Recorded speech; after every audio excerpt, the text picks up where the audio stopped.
With the 4th of July approaching, many of you may head to the beach. Yeah, some may be afraid to get in the water after 3 people were hurt in shark attacks earlier this month, but that's like always for you. Yes, that's always.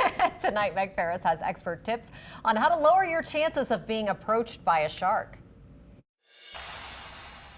For advice to protect yourself from a shark attack, we turn to Tulane marine biologist Dr. Tim McLean. He says sharks are not out to attack humans, but may accidentally mistake you for something else they want to eat. We do know that more often than not, when a shark does take a bite and opens their mouth and the jaws come down, they actually stop themselves and don't complete the bite. So, how to prevent that? Well, sharks are good predators because they have 7 senses, 2 more than the usual touch, taste, smell, sight, and hearing.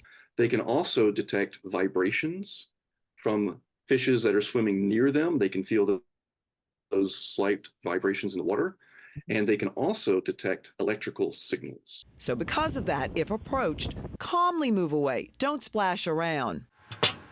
And there's some thought that these shark magnet bands will repel sharks by overstimulating their ability to detect electricity. There have been studies using this technology to show that if this is incorporated into a fish hook, then it does appear that there are fewer sharks being caught on those hooks.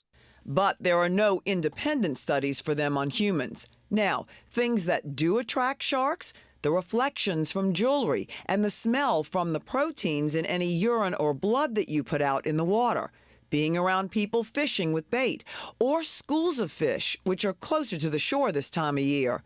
Some species are also reproducing this time of year, which brings those sharks closer to shore. Now, as a last resort, if you are approached, the eyes are incredibly sensitive, and the other are the gills.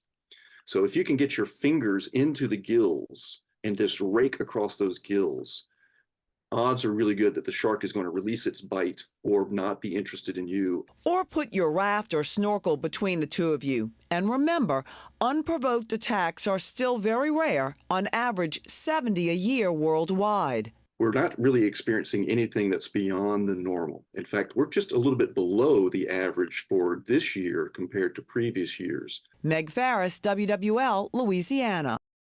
So the scientist says it may seem like there's been an increase in attacks, but he said he thinks that's because the rescues are more likely to be captured on cell phones and posted on social media, so we're just hearing about them more.